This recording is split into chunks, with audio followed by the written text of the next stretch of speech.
बिस्मिल्लाहिर्रहमानिर्रहीम। नमाज सिर्फ़ अल्लाह तबारक व तआला के लिए। हज़रत अबू तलहा रज़ी अल्लाह तआला अन्हो एक मरतबा अपने बाग में नमाज पढ़ रहे थे। एक परिंदा उड़ा, चूँकि बाग गुंजान था इसलिए इसको जल्दी से बाहर जाने का रास्ता न मिला। कभी इस तरफ कभी उस तरफ उड़ता रहा और निकलने का रास्ता ढूंढता रहा। उनकी निगाह इस पर पड़ी और इस मंज़र की वजह से उधर ख्याल लग गया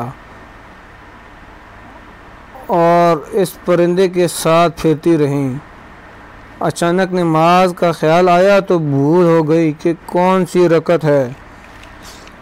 इन्हें बहुत अफसोस हुआ कि इस बात की वजह से ये मुसीबत पेश आई कि नमाज में भूल हुई। फ़ौरन हुज़ूर सल्लल्लाहु अलैहि वसल्लम की खिदमत में हाज़िर हुए और पूरा किस्सा अर्ज़ करके दरख्वास्त की कि इस बात की वजह से ये मुसीबत पेश आई है, इसलिए मैं इसको अल्लाह तबारक व तआला के रास्ते में देता हूँ। आप जहाँ दिल चाहें इसको खर्च फरमा दीजिए।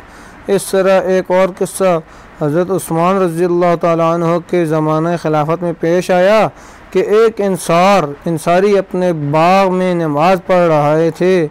खजूरें पकने का ज़माना ज़ोर पर था और खुशे खजूरों के बोझ और कसरत से झुके पड़े हुए थे।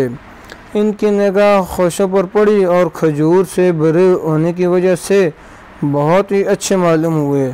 ख्याल इधर लग गया जिसकी वजह से ये भी याद ना रहा कि कितनी रकतें हुईं। इसके रंज और सदमा का ऐसा गलबा हुआ कि इसकी वजह से ठान ली कि अब बाग को मैं नहीं रखना, जिसकी वजह से ये मुसीबत पेश आई। चनाचा हज़रत उस्मान गनी रज़ी अल्लाह तआला अन्हु की खिदमत में हाज़िर हुए और अर्ज़ किया,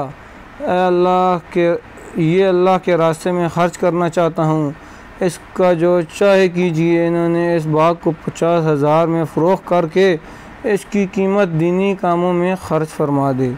दोस्तों, नमाज अल्लाह रब्बुल इज़्ज़त की नज़दीक बहुत अहमियत है। हर चीज़ से ज़्यादा पसंदीदा चीज़ नमाज है। सहाबा कराम रज़वानुल्लाह ताला अलैहिम अजमाइन को इसका एहसास था, लिहाजा वो हर चीज़ को जो नमाज में रुकावट बने छोड़ लेते थे। जैसे ही नमाज का वक़्त आता सारे काम तर्क करके नमाज पढ़ते और बहुत ध्यान और तवज्जो के साथ पढ़ते। तो बच्चों, आप भी इस बात की कोशिश करें कि आपकी कोई नमाज ना छूटे।